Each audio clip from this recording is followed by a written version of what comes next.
look at the setup now, just in terms of kind of the shape in which your arms are kind of creating. There was kind of like the Y we talked about there, a bit too kind of vertical with the club there and the arm there.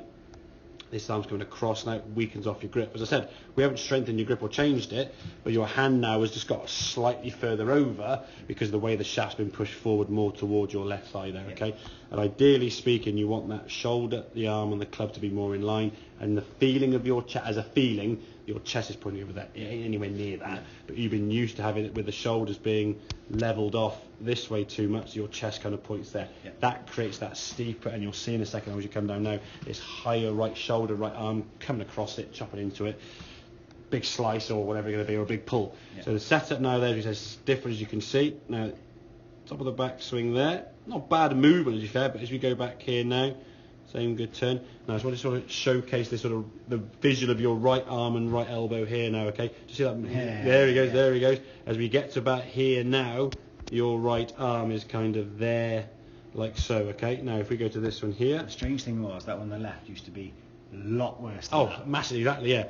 You look now as you start coming down now, you can see your arm now becoming a similar sort of position. Look how much lower now that arm is there. It's sort of coming down a bit more as you come into it here. The arm is staying back. The arm is staying back a bit more, okay?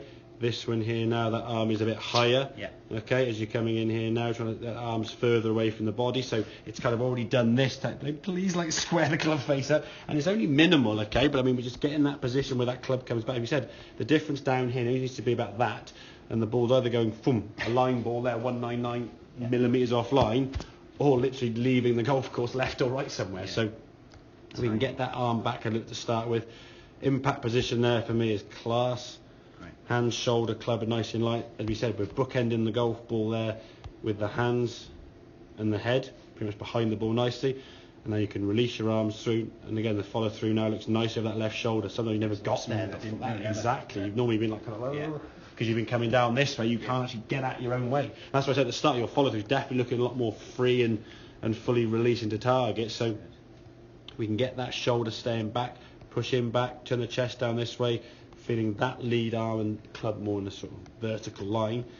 And then from there now, it's keeping that shoulder back. He stays back and under a lot more. Because if your chest starts for this way, things are going to stay this way more, you see. It's basically got further behind you. If you're here and you go there, it's like, oh, hang on, oh, he's already there. If you're there, it's like, hang on, now go from there, hang on. Whoop, you're not going to want to do that anyway. So because you're trying not to do it anyway. If you're on the edge of something, it's easy to fall off, isn't it? 100%. If you're way within the margins there, you've got a lot of chance of sort of staying back there. Arms can kind of fall down there nicely. Good hips moving. I see your logo on your shorts and trousers there, moving to the left and then disappearing.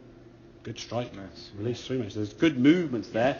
Just got to get the sensation of that. Now be careful, as we said. Sometimes when you obviously got a wider stance and your balance was a bit different, okay? You were falling back. If your stance gets wider, your centre of your chest will move back, okay? Which can in turn put the ball further forward, and then you might get a few, especially with the hybrid there. I think your stance kind of moved back to kind of here, then your chest now gets back here, and now the ball position now is going to be a long way forward. So just be mindful of that if you're just one thing, something else has to kind of move in accordance with that, okay?